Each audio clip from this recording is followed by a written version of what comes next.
नमस्कार, आप सभी का हमारे YouTube के ऑनलाइन क्लासेस में हार्दिक स्वागत करता हूँ। पिछले मैंने दोनों वीडियो से रिलेटेड जो क्वेश्चन बनते हैं वो संभवतः सारे क्वेश्चन मैंने यहाँ पर रखे हैं और भी मैं कुछ क्वेश्चन करवाऊंगा। तो पहले इन क्वेश्चनों के बारे में बात कर ली जाए कि जो पिछले दो वीडियो मैंने कॉन्सेप्ट आपको बताया उसी के बेस पर क्या क्वेश्चन बन सकते हैं। ठीक है, पहले बेसिक क्वेश्चन से बात करेंगे। ठीक है, एक छोटा सा टॉपिक बच गया था, उसको भी मैं करवा दे रहा हूँ कि multiplication of vector bye scalar. और किसी भी वैक्टर में आप किसी भी स्केलर क्वांटिटी का मल्टीप्लाई करते हैं तो क्या होता है, अर्थात अदिश से मल्टीप्लाई करते हैं। जैसे मालूम कहते हैं मेरे पास कोई वेक्टर ए है, ठीक है, यदि आप उसको दोगुना करते हैं, दो से मल्टीप्लाई करते हैं कोई स्केलर क्वांटिटी, तो ये इसका मैग्नीट्यूड जो होगा ये क्या हो जाएगा, 2 टाइम्स हो जाएगा। अगर उसका आप हाफ करते हैं तो क्या हो जाएगा, इसी का क्या हो जाएगा, हाफ हो जाएगा। मतलब समझ में आ रहा है कि अगर आप किसी भी वेक्टर में किसी स्केलर का मल्टीप्लाई करते हैं तो उसके मैग्नीट्यूड पर डायरेक्ट वो प्रभाव डालता है। क्या क्या हो सकता है, कुछ प्रॉपर्टी के बारे में बात कर लेते हैं। एडिटिव इनवर्स, मतलब किसी वेक्टर में उसके निगेटिव से आप अगर ऐड कर देते हैं तो क्या बन जाता है, जीरो आएगा। क्या आएगा, जीरो आएगा। मतलब इस तरह का आपको प्रॉपर्टी हो जाएगा। अच्छा, यदि कोई स्केलर क्वांटिटी है और जीरो वेक्टर में मल्टीप्लाई करते हैं तो क्या हो जाएगा, आपका जीरो वेक्टर ही आएगा। देखिए, अगर के और एम दो स्केलर है और अगर कोई वेक्टर के साथ लगे हैं तो अब इसको के ए वेक्टर को आप कॉमन लेकर बाहर निकाल सकते हैं। और इसी प्रकार के कोई है स्केलर है और दो वेक्टर में बाहर से है तो इसको आप डिस्ट्रीब्यूट कर सकते हैं। और अगर के एम दो स्केलर है और ए में है तो आप उसको इस तरीके से ले सकते हैं। बहुत इजी कॉन्सेप्ट, आपको समझ में आया होगा। अब बात करते हैं कुछ क्वेश्चन के बारे में। तो क्वेश्चन क्या है, देखिए इधर से आप, हाँ देखिए, जैसे हम कहते हैं क्वेश्चन के बारे में बात करते हैं तो सबसे, हाँ देखिए, इसको पहले रीच कर दें हम। देखिए इधर से, ये समझ में आपको आ गया होगा, यहीं पे क्वेश्चन लगा देंगे हम। इसको भी हटा दें, सुनिए इधर से।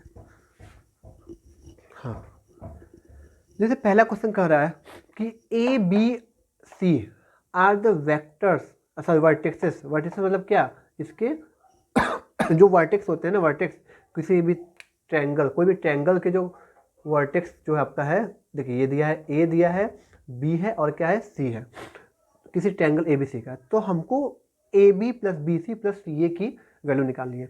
बात को समझिए ध्यान से, हमेशा याद रखिए जब भी हम कोई भी वेक्टर की बात करेंगे हम हमेशा याद रखिए एक ओरिजिन, अर्थात ओरिजिन के सापेक्ष में बात करते हैं। जैसे कहते हैं कोई ओरिजिन यहाँ पर रहा होगा तो इसके सापेक्ष ए का, इस वर्टेक्स का आपका पोजीशन वेक्टर निकलेगा, इसका पोजीशन वेक्टर निकलेगा और किसका निकलेगा, इसका पोजीशन वेक्टर निकलेगा।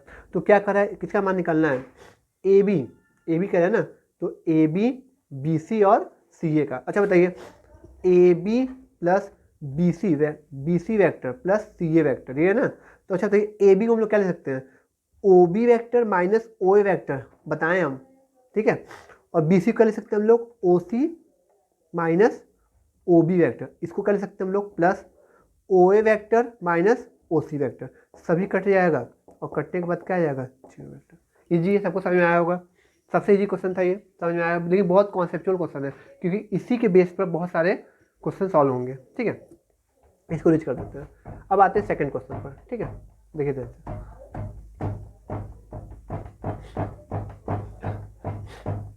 सेकंड क्वेश्चन ये कह रहा है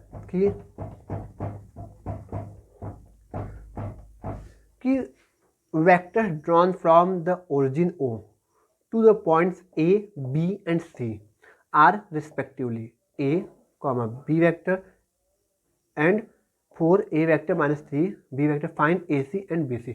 बात समझिएगा ध्यान से, मतलब 3 पॉइंट दिए गए मेरे पास। मान लेते पॉइंट A है, ये हो गया कुछ B हो गया और ये कुछ हो गया आपका C। ये A हो गया, ये हो गया B हो गया, ये क्या हो गया C। और किसके रिस्पेक्ट में, ओरिजिन के रिस्पेक्ट में। ओरिजिन के रिस्पेक्ट का मतलब समझ आ रहा है, ये सब पॉइंट्स हैं, पॉइंट्स है, याद रखिएगा सब क्या है, पॉइंट्स हैं। देखिए ऐसे, मतलब क्या है, इस क्या है, पोजीशन वेक्टर है। बात समझ में आ रहा है, कह रहा है ना। और कह रहा है कि इसके रिस्पेक्ट में जो दिया है किसके रिस्पेक्ट में क्या दिया, ये ए वेक्टर दिया है, पोजीशन वेक्टर क्या दिया है, ए। बी में क्या दिया है, स्मॉल बी। और सी में क्या दिया है, सी में दिया क्या, हाँ 4A vector minus 3B vector.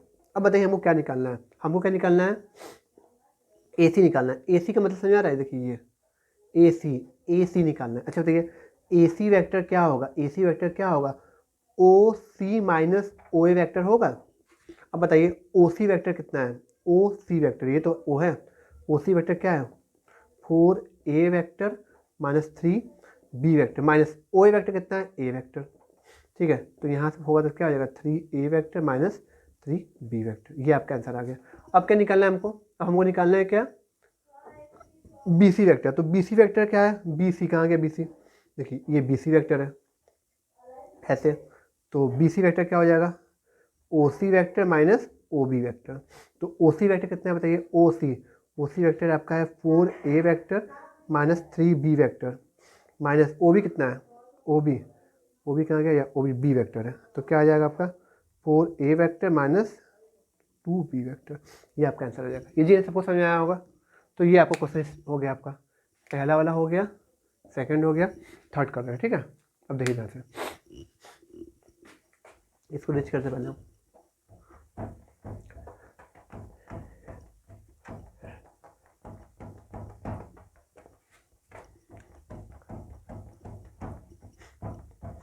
जैसे हम कहते हैं, जो थर्ड क्वेश्चन ये कह रहा है कि कह रहा है कि इफ ए दिया है then find its scalar and vector component. बहुत इजी है। देखिए ये वेक्टर दिया है ना, स्केलर कंपोनेंट का स्केलर कंपोनेंट की बात करते हैं तो स्केलर कंपोनेंट क्या हो जाएगा? 2, 3 और 4। और अगर वेक्टर कंपोनेंट की बात करेंगे जिसके साथ वेक्टर लगा तो क्या आ जाएगा? 2i कैप, 2i कैप इसको बताएं हम, कॉमा 3j कैप और 4k कैप। मतलब सदिश और अदिश घटकों के बारे में बात कर रहे हैं। ठीक है, तो आपको तीसरा भी हो गया आपका। अब आते हैं किस पे आते हैं हम? फोर्थ वाले पर। फोर्थ ये देखिए, फोर्थ बहुत इंपॉर्टेंट क्वेश्चन है, बहुत इंपॉर्टेंट क्वेश्चन है। ये अक्सर पूछता है, find a vector in the direction of vector this that has magnitude 7। कह रहा है कि मतलब कि एक वेक्टर हमको निकालना है। मान लेते कोई वेक्टर हमको निकालना है बी वेक्टर। ठीक है, कोई बी वेक्टर निकालना है और इस बी वेक्टर का जो डायरेक्शन है वो ए वेक्टर का है। बात समझिए किधर से, कोई वेक्टर ए है जो दिया है, क्या दिया है? I cap minus 2j cap. देखिए हमको ये बी वेक्टर निकालना है और इसका मैग्नीट्यूड कितना दिया है? मैग्नीट्यूड कितना दिया है हमको? मैग्नीट्यूड मतलब परिणाम कितना दिया है इसका? 7 यूनिट दिया है, 7 इकाई दिया है। ठीक है ना। अच्छा बताइए, किसी भी वेक्टर खोने के लिए हमको क्या मस्ट होता है? पहला क्या होता है? पहली बात तो हमको इसका मैग्नीट्यूड पता होना चाहिए, दूसरा डायरेक्शन पता होना चाहिए। ये दोनों आएगा तब जाकर वेक्टर बनता है, याद रखिएगा। तो कह रहा है कि हमको मैग्नीट्यूड तो दे दिया लेकिन डायरेक्शन नहीं दिया, लेकिन डायरेक्शन के बारे में हमको हिंट दिया है कि जो हमको निकालना है वेक्टर उसका डायरेक्शन उस दिए गए ए वेक्टर के डायरेक्शन में। अच्छा बस आप ये बताइए डायरेक्शन कौन बताता है? हम बताएं, डायरेक्शन हमेशा याद रखिए यूनिट वेक्टर बताता है। तो अच्छा बताइए ना, जब इस वेक्टर का डायरेक्शन इस वेक्टर के है, इसका मतलब जो इसका डायरेक्शन होगा इसका भी डायरेक्शन होगा। तो इसका डायरेक्शन हम कैसे निकालेंगे? हम इसका डायरेक्शन हम लोग कैसे निकालते हैं? यूनिट वेक्टर से। तो इसका डायरेक्शन क्या आ जाएगा? आपको पता है क्या होता है? ए वेक्टर अपॉन में मॉड ऑफ इसका। तो ए वेक्टर कितना है? I cap minus 2j cap upon में मॉड इसका कितना आएगा? रूट के अंदर 1 का स्क्वायर प्लस माइनस 2 का स्क्वायर। तो I cap minus 2j cap upon में रूट के अंदर 1, इसका क्या हो जाएगा? 4 है, मतलब क्या रूट में 5 आ जाएगा। सही है ना, 5 आ गया। अच्छा ये आया क्या है? ये ए कैप आया है। अब बताइए, अगर हम बात करते हैं कि बी वेक्टर होगा क्या, तो बी वेक्टर क्या होगा? मैग्नीट्यूड कितना है? 7 डॉट क्या ये इस ए के डायरेक्शन में ही ना, तो क्या हो जाएगा आपका? I cap minus 2j cap upon में रूट में 5। ये आपका क्या हो जाएगा? आंसर। ये बहुत इंपॉर्टेंट क्वेश्चन है, याद रखिएगा, हमेशा याद रखिएगा कि इसके डायरेक्शन जो निकालना है हमको, इसका डायरेक्शन कह रहा है कि ए वेक्टर के डायरेक्शन में ही है। तो जो ए वेक्टर का यूनिट वेक्टर होगा वही आपका बी वेक्टर को डायरेक्शन को इंडिकेट करेगा। ठीक है, तो चलिए फोर्थ वाला भी आपका हो गया। अब बात करते हैं हम फिफ्थ वाले की, समझिएगा जैसे। फिफ्थ वाला बहुत इजी है, आप कर लेंगे इसको। आप नहीं, फिफ्थ वाला क्या कर रहा है? फिफ्थ वाला कर रहा है इफ ए दिया है बी दिया है तो फाइंड ए माइनस 2b का। इतना बहुत इजी है, पहले कुछ नहीं करना है आपको। ए वेक्टर माइनस 2b वेक्टर, पहले आप यहाँ पे ए लिखिए, फिर यहाँ पर माइनस लगाकर 2 यहाँ पर बी वेक्टर लिख लीजिए, फाइंड आउट करिए। उसके बाद क्या निकालना है? इसका मैग्नीट्यूड निकालना। मैग्नीट्यूड पता है आपको कैसे निकाला जाता है?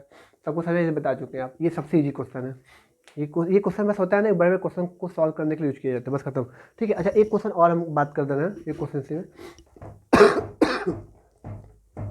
जैसे हम कहते हैं एक क्वेश्चन है, क्वेश्चन कभी क्या कर देता है कि for what values of the vectors क्या दिया है?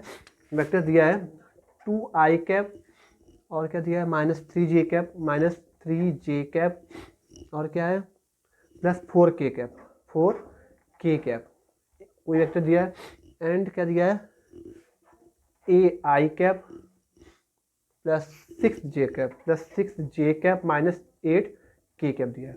मतलब कह रहा है कि for what values of A the vectors this and this are collinear.